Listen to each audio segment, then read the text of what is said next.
2.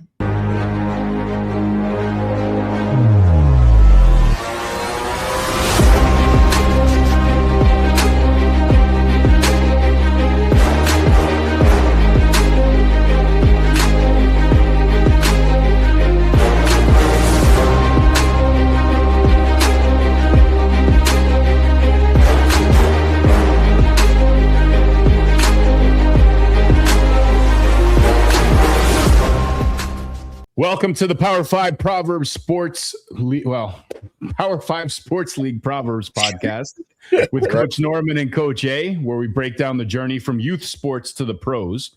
Whether you're a young athlete, a parent, or just an overall sports fan, buckle up, you're in the right spot. I'm your host today, MC Mike, and I'm joined alongside two Permian Basin coaching legends, Coach Norman and Coach A, and today's extremely special guest and Midland's very own multi-sport superstar, Jarvis, the GOAT, Mitchell. Gentlemen, how are we today? Good. We're blessed, man. Yes, sir. Blessed indeed. Blessed indeed. I can't wait to run through some of these credentials, man. I'm looking at some of these numbers that we're going to be talking about, and I'm excited. This is going to be a great episode. But today we're going to be talking about vision, planning, and the bigger picture behind the paths that we take. Goals matter. Preparation matters. The work we put into building something meaningful matters. But every leader, every athlete, and every builder eventually learns that while they can play in our direction, there's a greater hand shaping how that ultimately unfolds. And we'll bridge all that and piece it all together here. But before we dive in any further, as always, we're going to turn it over to Coach A, who's going to lead us in today's very special prayer. I will. But before I go any further, Mike, I got to say, I know John is my best friend, and I want him to speak at my funeral. But you're going to have to read my eulogy, man. The way you put those words together and all of that. Yeah, promise me that. Yeah, I have the face for radio, man. What can I tell you? I love the way you put those words together. Hey, guys, this episode is proudly sponsored by the Kent Companies, fueling our community with integrity, service, and commitment to excellence. From Kent Quick to Kent Car Wash, they've been a driving force in West Texas. Thank you to the Kent Companies for supporting youth sports and the future of our community. That'll work. Let's pray. Father God, we thank you for this opportunity to gather and share wisdom. As your word reminds us in the Proverbs that we feature on all of our podcasts, Father, we just love the words and the guidance that you give us. Let the words that we speak, Father, encourage, teach, and uplift those that are listening. Help us to lead with wisdom, humility, and purpose, both on the field and off the field, Father God. May everything we do bring you glory and help someone take the step in the right direction. Father, I pray all these things in your Son, Jesus Christ's name. Amen. Amen. That was a good one. It's always great. Always great. Purpose behind it. Direction. Yeah.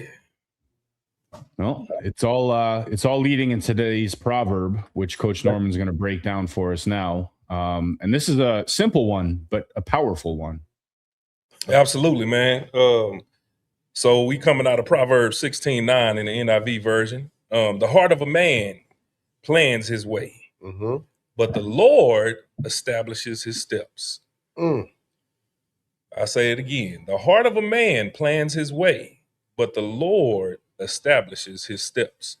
So it kind of reminds me of, I say all the time, we tell God our plans and he laughs. He laughs. Yeah. Because we do have plans for our lives. We have plans and goals and things that we want to reach and conquer and all of that. And but the Lord is the one that's going to establish the steps and how we get there and everything. So we got to keep that in mind, man, and remember to keep the Lord first. Yeah. It's one thing that I tell people all the time. Disruption always follows intention. And That's biblical. You go all the way back to Genesis 1. In the beginning, God created. He was creating, and the earth was without void. That means the earth was void. Now he could have made it not void, you know what I'm saying? But he wanted to. I think he was giving us the blueprint of how we're going to walk through our lives. Right. We're gonna have plans. We're gonna have things we want to do, and then there's gonna be some things that come, some obstacles that come in our way, and we just got to overcome them. So I like this verse for today, man. The heart of a man plans his way, but the Lord establishes his steps. I like to add, just to put that into more of a content where everybody can understand. You have athletes who train. That's their plan to get better. You have coaches that organize. Not only do they organize, but they strategize. Yep. Right. Those are the plans, but the success and all of that is orchestrated by God. Yep. Right. No matter what we do, God is going to have the last say in whatever. Because I think about the time that when we were getting ready for our little combine at Tech, or whenever we were signed to play arena ball. The whole deal was to go and make it. Well, I tore my patella tendon playing basketball the day before. My plans was to go play football. God had other plans for me to be at home and stay with my wife and child, where I can create my family that has grown into a family of 6. So we may have plans, but And finna God, be 7, Paul.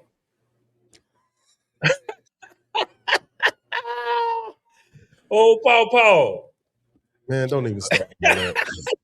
And we got Jarvis parents in the audience, and so I'm gonna be talking to y'all because they give me a hard time, man. Yeah, I love it. that'll work though. That'll work. But yeah, that's my little 2 cents in. So I'm going to take a little bit of a different approach to this. I think that, we were blessed with the free will by God to make decisions and plan our lives the way that we think are the best for ourselves and the ones that we love. And there's a path, obviously, that's predetermined that we are yet to understand, that we need to walk.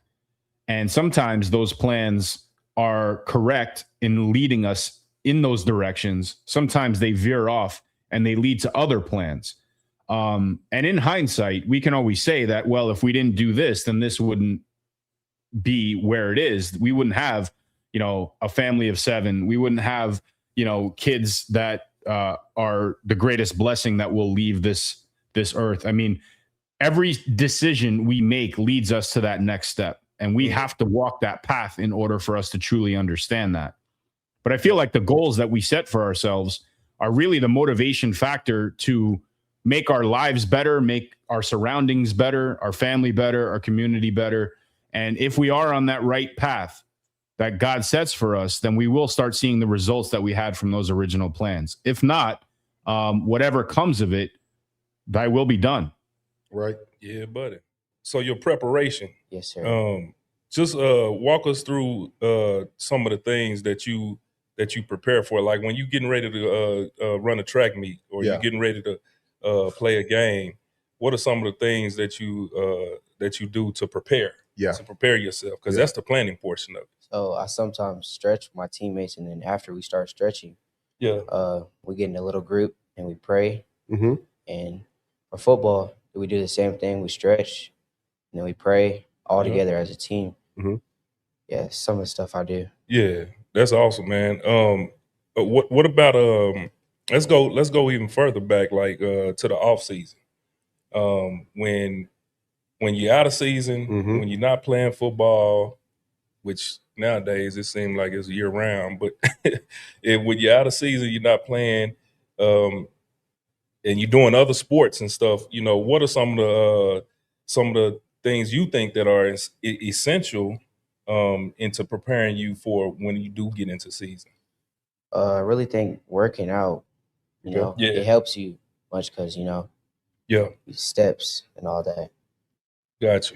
And working out, you doing training, you doing weightlifting, training. Because in the off season we had this thing called Rebel. What was it called? I think it was Rebel. It was like where we go and we would work out all together as like a team. Right. With Alamo and all that with the schools. we work out with the high school and all that. Yeah. Do weightlifting, you know, training ladders, lifting tires during the summer. Yes, sir. So y'all worked out with the high school? Sometimes. Well, it'd be some days we work out with the high school. Yeah. Yes. That's cool, man. Yes, sir. So I guess it's a lot of I mean, I heard a lot of physical preparation, but I also heard a lot of mental and spiritual assistance with that as well. Yes, sir. And you know, it's about getting your mind state into a spot where you can sort of envision what your role is, what you're sort of tasked to do, whether it's on the field or on the track. Yes, and then obviously making your body sort of catch up to that mindset. Can you talk to us a little bit about some of that, you know, just piggybacking off what Coach Norman mentioned, like, you know, you put yourself in this position where you're praying before a game with your teammates. Do you guys feel, I guess, a little bit more of a collective unit at that point? Are you guys really getting your mental state in the same place before going out and executing the game plan? Yes, sir. I really think it helps me with, you know, calming down, you know, and just getting ready for, you know, go out there, do track or football. It really calms me down a little bit. I got a question for you. Before a football game, I know you play basketball and track. Do you ever go out and just visualize playing a game or running that event before it happened and seeing yourself be successful? Yes, sir. Yeah. Yes, sir. Okay. So when you do that, does a lot of it come true? Some of it. Yeah. Yeah. You say some of it. Wow, what do you be visualizing? Like, say in football, what do you be visualizing yourself doing? A lot of stuff, like going out there and scoring a lot of touchdowns, like having about like 4 touchdowns out there. Yeah. Yeah. And some of it comes true because, you know, when we went down there to El Paso, yeah, I visualized going out there, you know, winning the MVP, and guess what? I came back home with it. There it is. Right. But I'm gonna ask you more specific plays. Have you seen yourself like, hey, I'm gonna get an interception. I'm coming downhill, and when I do, if a dude is this way, I'm gonna step this way, spin this way, and jump over him and head into the end zone. And something kind of like that happens, and you like, I've been there before. Yeah. It's happened before. That's what's up. That's cool right there. Yes, sir. That's where you get, and we talked about it in our earlier episodes, where you have to visualize and you have to plan before it happened. So whenever people see it, they say, dang, it's like he already knew. Yeah, I did because I saw it happen, right? Yeah. So that's pretty cool. It's all about the plan, man. Yep. Sure. Mental and physical preparation. That's good stuff. Yep. Well, I mean, if you really think about it, we sort of plan and I guess have our existence unfold subconsciously, right? I mean, you wake up, you brush your teeth, you're basically dictating your reality before it unfolds. Right. Same concept when it comes to focusing for preparation on athletics, training, anything like that. So, you know, forget about the game. The game, I always argued, is more of a dress rehearsal of everything that you work on in your preparation, right? But when it comes to practice, are you focused on improving certain elements on different drills? Are you focused on making the most out of every opportunity in practice because you know the results will translate when you start envisioning that heading into a game? Yes, sir. Yes, sir. So if you go out there and practice, you know, like you go out there and have a week practice, you're going to go to the game and you're not going to know what to do. Or, you know, a play, you might be saying a play and you don't know what to do because you're at practice playing around. Yeah. It'd be a lot of that out there too, boy. It be getting on your nerves. Yeah, that's just why playing around. Yeah, you got to get out there because you're gonna play like you practice. Yes. This is true. 1,000%, man. You're going to play like you practice. And if you out there playing around and all that, then it's going to show, it's going to reflect on the field or on the court or whatever field of play that you're on. So, yeah, man, you gotta when you're out there practicing, you got to prepare like you're going to win the championship. You got to prepare that way every time. And it's so cliche to say it that way, but if you really think back on your playing career, how many times can you actually remember a solid week of practice? And then the results of that game. Like just thinking back, like, there were weeks where our coaches would drive their cars onto the field because the sun went down and we didn't have lights. So they would just turn their high beams on until their batteries died. Oh, yeah. But that week, I vividly remember curb stomping whoever we were playing. Right. I mean, it was not an easy week of practice. But thinking about it, like those are the types where, you put everything into those weekly efforts, man, and they definitely showcased on the field. No doubt. Yep. Absolutely, man. So, Jarvis, I guess I'm gonna call you the GOAT since that's what we labeled you anyway. But Jarvis, the GOAT Mitchell. They've been calling Jarvis the GOAT for years, man. For years. Let's talk about that. How'd that start? How'd that all crop up? Was that after a 6-touchdown game? Like, how did all that come about? So when I was about little, I had this coach. About little. Yeah, I like that, about little. I'm gonna use that. I was about like, I don't even remember. Dad, I had this coach that I was just playing with, Coach Rob. Coach Rob, he'll go out there, he'll start calling me that. So everybody started calling me, and I was like, it just got so big they just started calling me the GOAT. And I was like, yeah, that's what's I didn't know what to say about it. I was like, and then and then this boy gonna come out to the field with a baby goat. Who? Boy, Jarvis now. It was during 7-on-7 when we played for the Falcons. A baby goat. He brought a goat out there. I was like, boy, this boy the goat for real. Hey, man, I'm telling you, that's why parents and whatnot, you got to be careful what you call your kids. I mean, it's good and bad. There's life in our tongue. We speak life or death in our tongue. So by giving him that, not knowing there's expectations on him, and he's reaching them, right? Yeah. But that's good. A baby goat, that's good. Well, I feel like athletes that's sort of a good fork in the road concept, right? I mean, if you start labeling people like that, there's certain athletes that either rise to that occasion or certain ones that don't, right? And I feel like that's a self-defining moment for an athlete, either to live up and exceed those expectations or sort of be behind that 8 ball throughout their career. And at which point, it's demoralizing. There's a lot of negativity that's associated with that. But when you rise to the occasion, I mean, man, you have a shadow that's never going to leave your side, which is great. But let's go beyond football, and we'll come back to that for sure, because obviously a lot of your success, especially in the P5 ecosystem and AYF, and now being named an all-star, we're gonna want to dive a little bit deeper into that as the show progresses. But I don't want to overlook some of your other athletic achievements as well. Before we jumped in here and before John unplugged the TV, we were talking about your successes, I guess, on the track. Let's talk a little bit about that. Obviously you're a wideout in football, which has a lot of wheels and speed elements to it. We talked a little bit about training, and I'm assuming speed training is a big component of your repertoire as well. But where does track fit into all of this? Like, how did you start running it? Let's talk a little bit about your success on the track. So it all started last year, 7th grade year.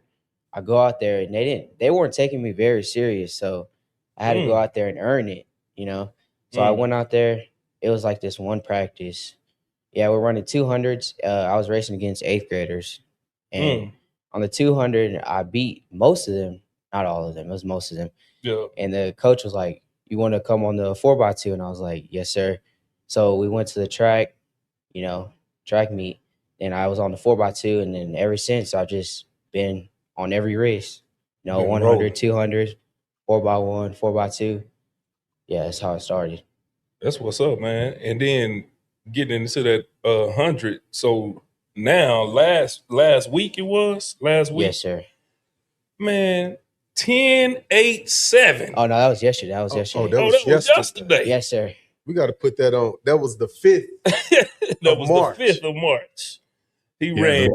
Those shoes are still smoking, man. Yeah, they still flaming, man. Had to take them off. What was that? Who was that? track started, took him off. And Maurice Green had to put him out with the with the fire extinguisher. Yeah. That's moving. Yeah, man. 10.87 for an 8th grader, man. That's crazy work. Yeah. I had to look it up just because I was curious, but a goat can sprint up to 19 miles an hour. So yeah. No, that's incredible, man. I mean, so obviously short distance, 100 meters, I say short, like it's nothing, but in the track world, I guess it is one of the lower ones. That time is phenomenal. And obviously, keeping your training up, that only can go in one direction from there, right? That only improves. Yes, sir. But you also do other things in the track and field element. What do you do outside of just the 100 meter? Long jump, and it's just a long jump. Okay. You don't do triple? No, sir. Okay. Well, he wanted me to go to triple. It was like, you'll get so much points for the team. And I was like, no, sir, I don't really want to do it. Yeah, that triple is a very, I wouldn't say strategic, but you have to know very fundamental. If you don't do it right, you hurt yourself. Yeah, yes, sir. For real. But he's trying to get points for the team. But what you jump in the long jump? 19.7. 19.7 1/4. Yeah. That's pretty far. Yeah. No, for real though. Like as an 8th grader, he's doing times and distances like they do in high school. In high school, like you're on a high school level right now, man. And shoot, I only see it going up from here. Getting better. The funny thing is, I look at these numbers and that's just telling me a lot about his body type and what kind of athlete he is. Very explosive. Oh yeah, right. Very explosive, and that's what he has to have in the positions that he plays. I mean, I got a chance to see this kid because, of course, hearing somebody call the GOAT, and I used to ask John, is he that good? He was like, you got to see for yourself, right? And we got a chance to go down to where did we go? Was it Arizona the first year? Oh yeah, Arizona. And I got to see a little bit. AYL. And then when we went to Florida, I got to see a lot of bit, and I was like, wow, we talk about that it factor. Yeah, it's a lot of kids that can play. It's only a few that have that it factor, and I have to give props to his parents because the way Jarvis is and his athletic ability, you would think his parents are just parents. His dad sits up and mom sits up in the stand, and they just allow him to do what he has to do, and the coach to do what they have to do. And that's not you don't hear that a lot these days. You know what I'm saying? But they do put their child in a position and give him the best opportunity that's going to make him better. Yeah. Right. Every situation they put him in here, each thing they do benefits the other thing. So kudos to his parents, which they here supporting him, which they always are supporting this young man. And that goes a long way these days, right? Yeah. And I'm still waiting on the barbecue plate, but yeah. Yeah, his daddy be making that barbecue. It'd be that dry beef. No, I'm just no, he said that. So, yeah. Nah, it's pretty good, man. JTC or JCT? JTC. Juicy and tender. Ooh. Yeah, they'll be out there at West Texas Classic. Yeah, buy one plate, get one free. I don't know. We got to talk to him and see. That's why you take the plates up to the price of 2. Yeah, that's for real. So, let's expand on that a little bit if we can. One of the things that we really focus on with this particular show fairly consistently here is, just expanding on life off the field too. The importance of family values, friends, your community, your surroundings. Can you talk to us a little bit about the impact Strong Family had on your development to this point? I'm not talking just pushing you to be better on the field, but be better as you become a young man. Well, I like to talk about my dad first. So my dad, I wasn't always a starter, in football. So my dad took me home one day after practice. He was like, if you don't want it, then you got to earn it. So ever since then, he's been working with me, in the front yard. He was working with me in the front yard, backyard, almost every day. So if I wanted, I had to earn it. That's what I learned from him. Mm-hmm. My dad, I don't think he's hard on me. I think he wants me, to get better, Yeah. Yeah. Yep. That's good, man. Man, and let me say this, man. A lot of times, like we talk about the youth, right? A lot of times, I think we overuse or overstate um, things that we call kids and stuff like the GOAT and all of that, right? But I because I've always said well, I've not always said, but here recently I'd be like, man, shoot, if you the GOAT at 6, you ain't gonna be the GOAT at in high school. You know what I'm saying? But and I've always felt that way with like a lot of kids that's out there playing and stuff. You know, they may be standouts and all of that, and then at some point, because all kids develop at different levels. Right. So at some point, most of them are getting they people catch up to them. You know what I'm saying? They might be maturing early and stuff like that. And I can honestly say, like with Jarvis, it's been kind of different because he wasn't matured at that young age, but he was still good. Yeah. He was still good at that young age, and he wasn't matured all the way. And he's still not really. You know, he got some growing to do. Like when they started hitting them weights every day and every year, and still getting stronger and faster and stuff like that. And then he gonna be growing in inches as well. You know, he still got some stuff to do in that area. So I think that it's funny, like, because we talk about it all the time, man, but I think he's living up to what he's supposed to be doing. But he's like we talked about, Mike, a while ago, like you brought up, he's doing it off the field as well. Right. You know what I'm saying? Like, he not. From what I've seen, Jarvis is not one of them kids that just. I mean, everybody play video games and stuff, but he's not one of them kids that just go home and not doing anything and then just coming out there and playing. Right. And that's the difference that I see in what he's been doing and making him stand out from other kids and stuff, man. Because we have kids all the time that say, man, yeah, I want to go to the NFL, I want to go to the NBA, whatever the case may be. But what are you doing? What are you doing behind the scenes? What are you doing? Like you said, to earn it? What are you doing? Like, you got to be. If I want to be a great guitar player, I got to go practice that guitar. You have to. You know what I'm saying? I can't just go be sitting around and then think I'm gonna just pick it up and it's just gonna come to me. You know what I'm saying? So yeah, man, I just wanted to say that, man, because like Jarvis has been putting in that work and all of that, man, and it wasn't, and it's not a thing where like I doubt kids or doubt people or nothing like that. It's just like I like to see the fruits. I like to see the fruits. But on the flip side of that, his parents know what it takes to motivate him. So if his dad understood calling him the GOAT to motivate him to get there, then as a parent, you have to know what motivates your child. Absolutely. Regardless of what anybody else thinks or whatnot, what his dad and mom has instilled in him, he's trying to live up to that and not disappoint them. So with that, he has to get better. He has to earn it. Yeah. He has to earn it. And that's huge because it's not, when you earn something, it's not given to you. So his dad and his mom has instilled you have to earn it. Yeah. And so each year, I mean, that's what's happening. He's earning it. Yeah.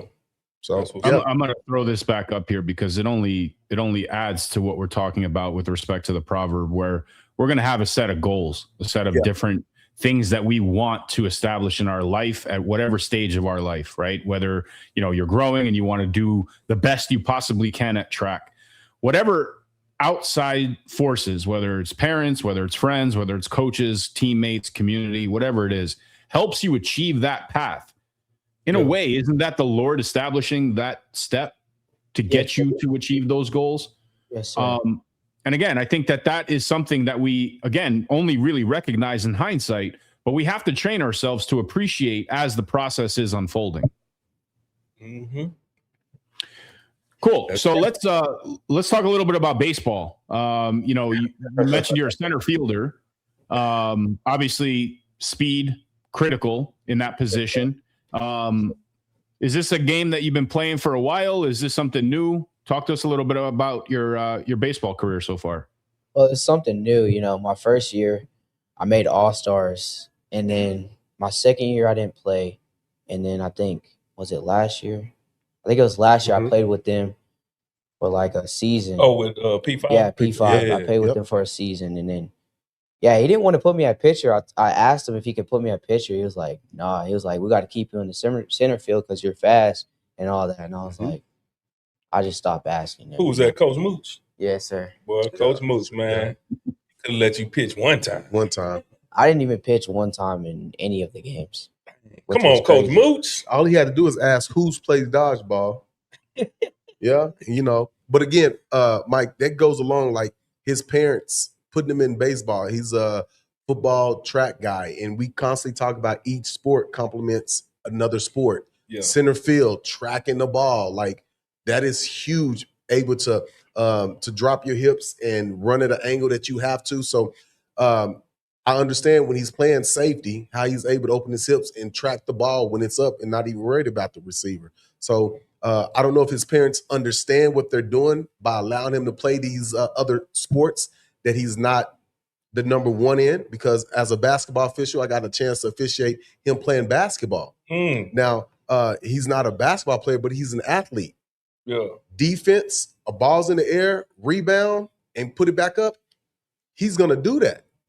Yeah. And he's going to out-hustle the typical basketball player. Yeah. Why? Because he's going to intimidate, because he's not scared about getting crossed over or whatever due to football and being physical. So all of these sports that he's involved in is just making him a complete player. And we don't have that anymore. Everybody want to go and specialize in one sport. At such a young age.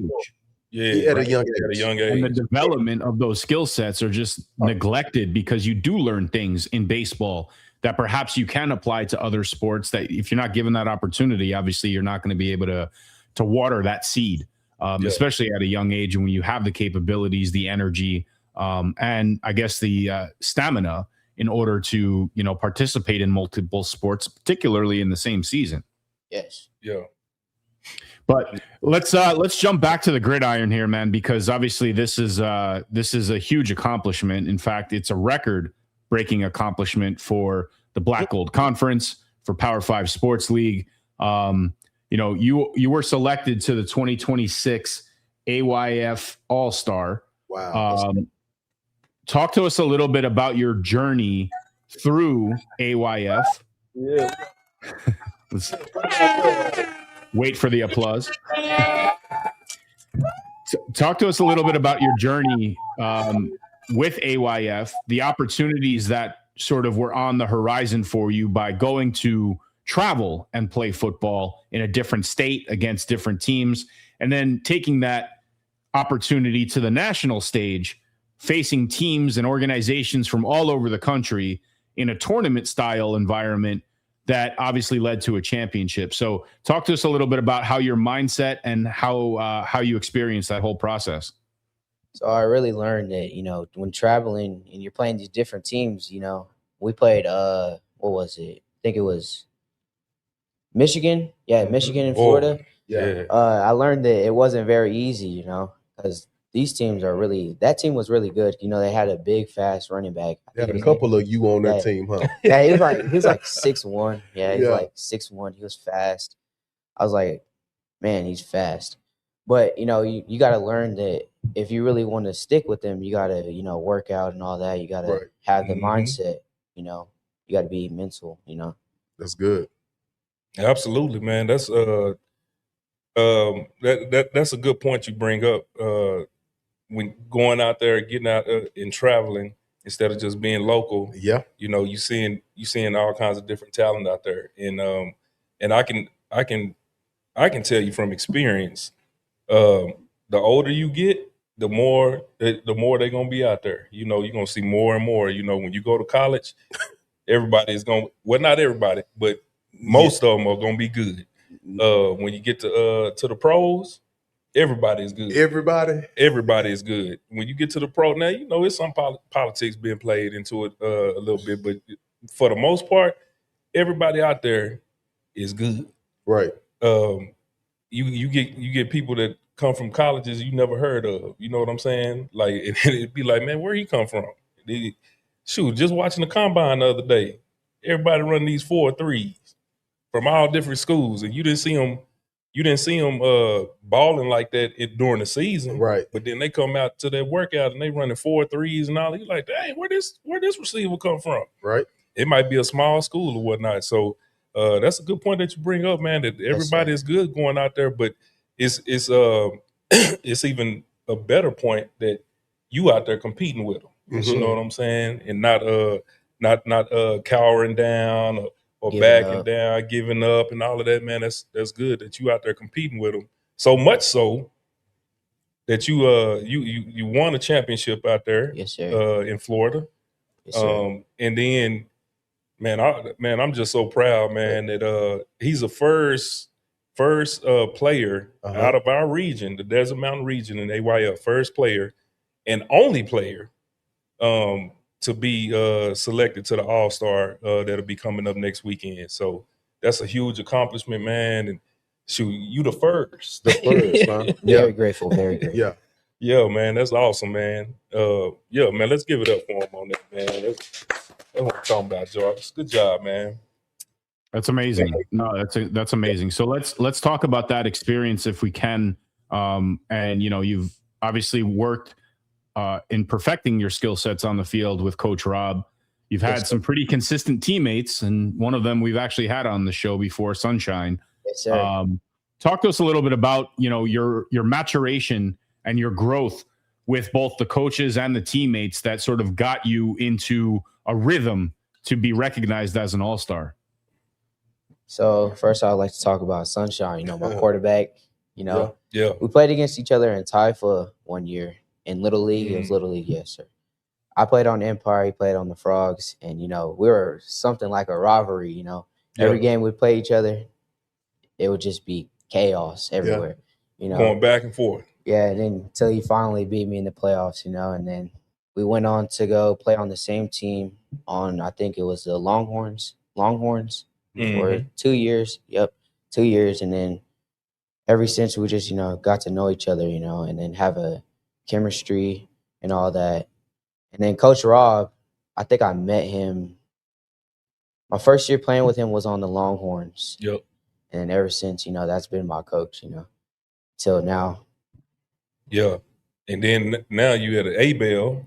Yes, sir. Right. So they in junior high now, and both of them at A-Bell. Yes, sir. Yes, both y'all. Oh, yeah, and I forgot he's my quarterback at A-Bell, too. Yeah.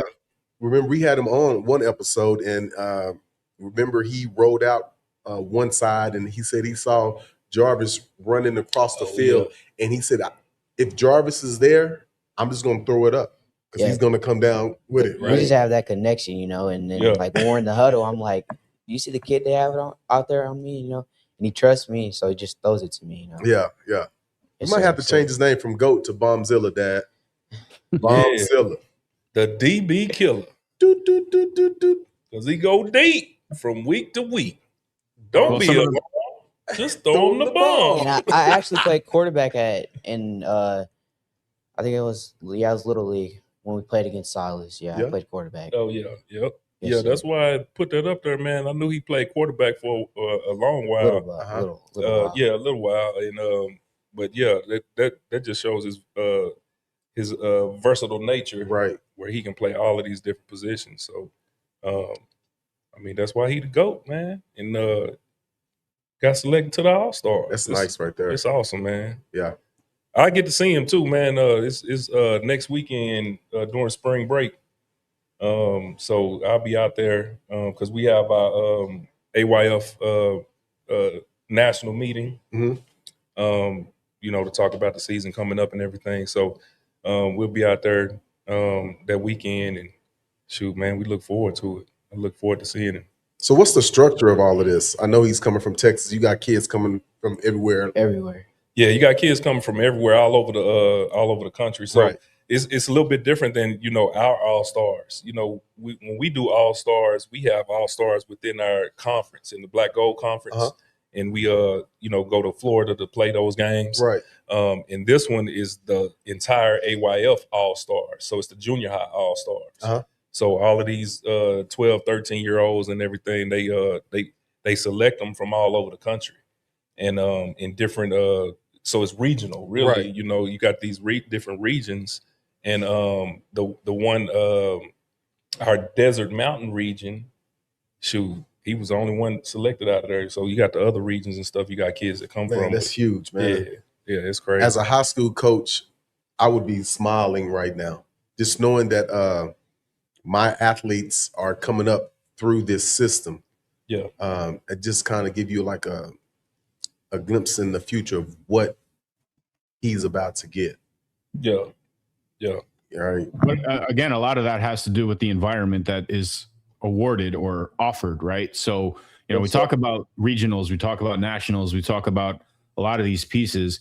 What are some of the other P5 standouts that you can sort of bank with you throughout your career/life? I mean, what are some of the moments that you're going to look back on in your youth athletic career playing for Power 5 that you're going to be like, wow, I can't believe I did this. This was game changer. I didn't even know I had this opportunity at my lap. Well, you say P5? Yeah, just playing in that whole system.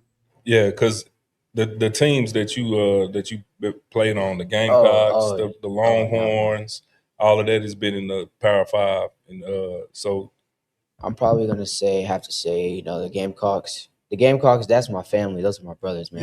Yeah. Yeah. The Gamecocks, So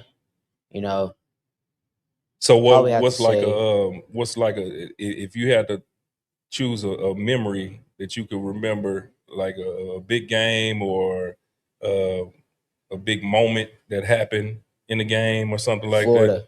Definitely Florida. Florida? Yes. The first night, no, it was probably the second night. Second night when we played Michigan. That was a fun game. It was a bunch of competition. That was a hard game too. Yeah. Yes. It was a bunch of competition out there, and then I really learned it. That's where I learned where you have to earn it, Yeah. If you want it, then you have to earn it. So I really like that memory. I got to ask a question because I asked Coach Norman before, does Jarvis talk noise? Because I never hear him talk. He was like, on the field? Yes. So I want to know, what are some of the things you be saying on the field that you can... Mom, No, I don't. Mom, when he get in trouble? No, I don't. Don't say nothing like that. I don't really say nothing on the field unless you mess with me, So if you mess with me, then I probably have to say something to you.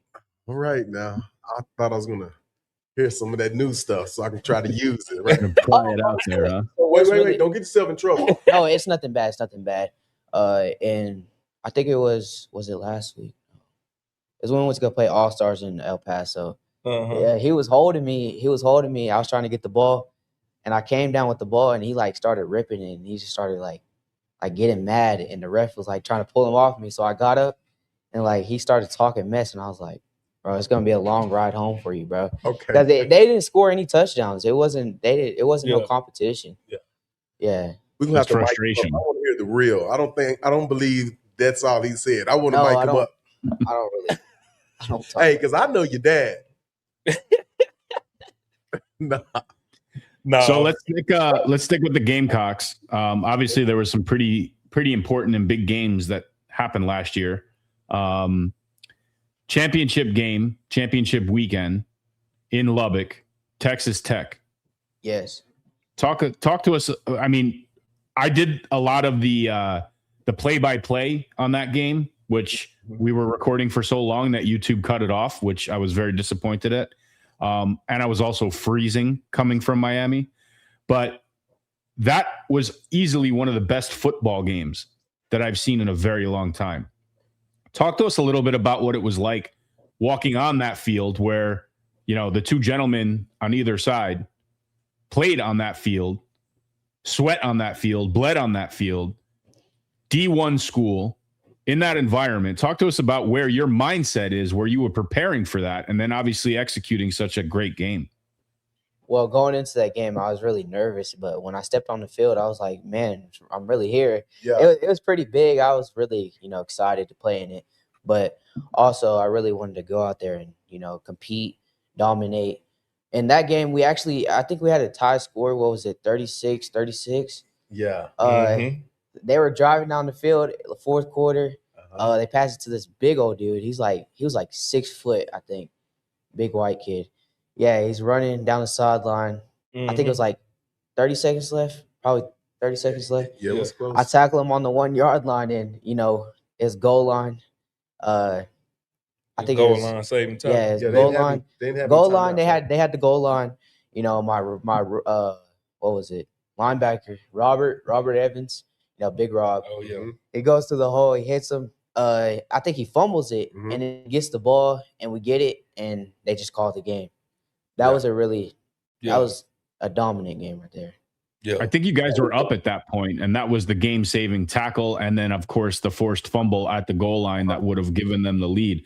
And if I'm not mistaken, that was to the tight end.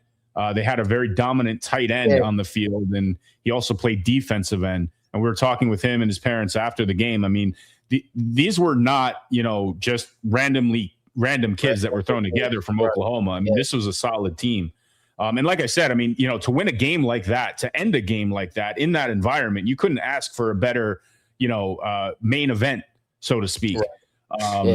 And it was amazing to watch, and I can only imagine what it was like to actually be on the field and experience that with guys that you've played with for a number of years, guys that you've played under as far as coaches for a number of years, under the lights in Lubbock at Texas Tech. I mean, that must have been a remarkable experience for you.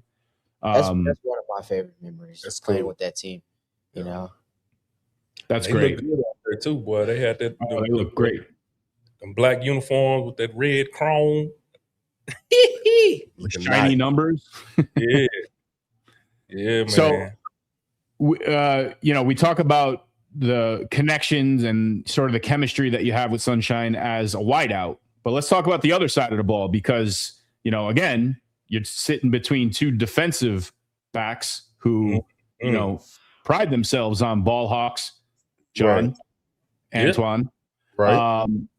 Where do you sit as far as your defensive play? Which one do you prefer? Where do you see yourself focusing your skill set as you start getting older and starting to need to refine some of those skills? Safety. I like safety because it's not really much you have to do to play safety. DB, I think it's pretty hard because, you don't know where the receiver is going to go or he's going to take you. I don't really like playing DB. I like playing safety because it's chill back there, Okay. So when you say DB, you mean in corner? Yes. Okay. Yeah. It's funny that you say safety is chilled, but you got this whole field. You're the last line of defense. Mm-hmm. But for your outlook to say it's easy, you have a lot of room to cover. And so that just goes along with the skill level that you have, to the comfortability that you have to play that position. Because when you playing DB, I'm up here, I got a sideline. That's one of my help. And then, of course, come inside, I got linebackers to safety. But safety, one step up too fast. Beat over the top. Yeah. Yeah. So, but I can see what he means by that as well, though, by playing safe. Because especially if you're free safety, you back there and you are free to roam. You free to roam, and it's not as much as one-on-one man-to-man coverage like you would be if you were a corner. Because the corner is put under a lot of pressure when you got to cover a man and don't know what route they running and all of that type of stuff. A safety, we cover tight ends. Sometimes slot receivers and stuff now. But most of the time, we covering tight ends. But I can see where you're coming from being, just having that ability to range and kind of laid back where you can go where you want to go. But that's why I had a lot of interceptions too. You know what I'm saying? Because I was free back there and just roamed and bam, bam, bam. Yeah. Well, I mean, strong safety more so, but safeties in general also have to be the best tacklers on the team. Yes. Because there is no breaking tackle to help come behind you at that point.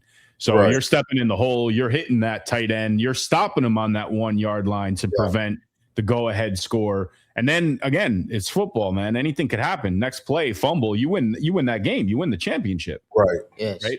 So those types of plays, those types of skill sets at those plays make all the difference, but I mean, I'm not going to obviously hold you to this, but which side of the ball do you prefer? Offense or defense is what you asking him? Offense. Offense. You like to score them touchdowns. I don't really like going on defense and tackling people. I'm not very much of a tackle guy. So, yeah. Hold on. You say you're not much of a tackler, but the kid that we're talking about that played tight end, you said he was 6 foot. This kid was at least 6'3", 215. He was a big boy. And then, yeah, but he ran him down from well, behind. If I have to tackle you, then I have to tackle you. Yes. All right. So let's stick with the offensive side of the ball then. All right. Obviously, we know your speed. We know that Sunshine can throw the ball up with confidence, knowing that if you're out there, chances are you're coming down with the ball. Yes, but you're also evolving to a spot in your career where defensive alignments are designed to sort of defend that. Yes, so now route running becomes critical, right? Yes, you need to be able to run proper routes and accelerate off those pivot points. Yes, sir. Talk to us a little bit about, now that you're in junior high, about to go into high school, play for those programs. How much training does route running have in this whole environment? Well, I think it has a bunch to it. You have to learn a lot of stuff to like run routes, because if you don't learn anything from it, then how are you gonna beat up the defense and all that? Right. Well, what I really do is I play Madden. So Madden sometimes helps you with stuff. So I sometimes play Madden. Yeah. Yeah. That's where you get your route, your route techniques and all that. Yeah. That's good. Okay. I mean, that's some sort of a mental preparation, right? Yes, it is. That's envisioning yourself as you're running that play, as you're running that route. I mean, when I coached, I used to use Madden as a means of calling plays. So I would figure out what the plays these kids like the most, and I would replicate the play call around that play in Madden. And first of all, it helped them remember the play, but it also allowed them to practice as they're playing the game and mentally prepare for something that they're physically going to execute. Yep. Or I sometimes go on YouTube and I watch, one-on-one route running, and it sometimes helps me with some of the routes, Yeah, I wake up, I sometimes watch that. It helps a little bit. That's good, man. It's so much information out here. You know what I'm saying? It's so much information nowadays that people can get other than just, I still think the best deal is being out there and actually doing it and preparing that way. But it's so much information out here, man. YouTube University, but yeah. If it's some things that you don't know, you can go look it up or research it or whatnot. And we have it all at the palm of our hand or in our fingertips. So that's good that you utilize those tools. Yeah, no excuses, man. I know you guys remember those VHS coaching tapes that you rewind. I mean, in some of our cases, they might be, 8 tracks, but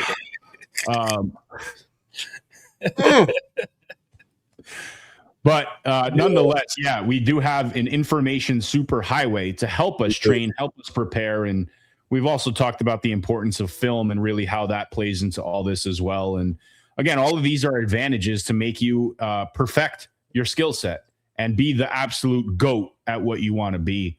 So let's talk a little bit about just things off the field, man. Like, let's talk about life in general. Do you have any career ambitions other than obviously under the spotlights? Like, what are you taking an interest in off, with the cleats off? Well, I don't really have a plan B. I stick to what I, want to do in life. So I think I'm going to probably want to do either football or baseball at the same time. So I work on baseball sometimes, and then I work on football. I either mix it together or, I do once at a time. The last guy that I believe excelled thoroughly at that is a Hall of Fame class member with Coach Norman. Do I got that correct? By the name of Patty Mahomes? Yeah, he played baseball too. Yeah. Baseball. He got drafted by, I want to say Chicago. But nonetheless, he excelled at both sports. But that's a perfect example of leveraging those skill sets at those different sports. You know, at some point, every athlete's got to pick a path, right? I mean, we all can't, you know, hope to be Dion or Bo Jackson or any of these guys that can, you know, we're blessed to have that opportunity to play. Plus, I think there's too much money engaged right now that they might not let them play multiple sports. So at some point, you're going to have to make that call. I'm not saying you have to now, but either way you look at it, refining and sharpening those skills are only going to lead to that decision being made for you, which again brings us to our proverb. The Lord will show you those steps when that time is right. And as long as you have that plan in order to execute it, you're on that right path. Yes, sir. Absolutely. Well, this has been great. I mean, do you guys have any final thoughts? Anything else you want to talk to Jarvis about? No, man, I think we pretty much covered it all, man. Just to let you know, man, I'm proud of you. Go represent next weekend in All-Stars. You know what I'm saying? You representing for Midland, not just P5, but Midland and your parents and man, I think you're gonna do a great job and just keep on pushing, man. You're doing great. Sure. Yep. I just like to just add in your planning, keep God first. Sure. And everything else will fall in line. Yes, sir. Absolutely. Jarvis, I'm going to give you the last. I'm going to give you the last word here. But what based around your experience, what is the advice that you're giving to the next Jarvis that's coming up in 5U or 6U right now? That's going to watch this, be motivated, and think, you know what? Maybe I can bring a goat on the field. Keep dreaming. Don't let nobody bring you down. Don't let the haters bring you down. Keep dreaming. And yeah, that's pretty much all. That's good. Can't end it any more positive than that. Right. Gentlemen, episode 21 in the books. This has been phenomenal. Till the next episode. 1 second. He want to do a shout out. Shout outs. Okay, go for it. Shout out to my mom. Shout out to my sister. Shout out to my brother. Shout out to my mom, my people. Shout out to my coach, Coach AD. That's all. That's what's up. Already. The great Jarvis. Thanks for your time, buddy. It was a pleasure. Yes, sir.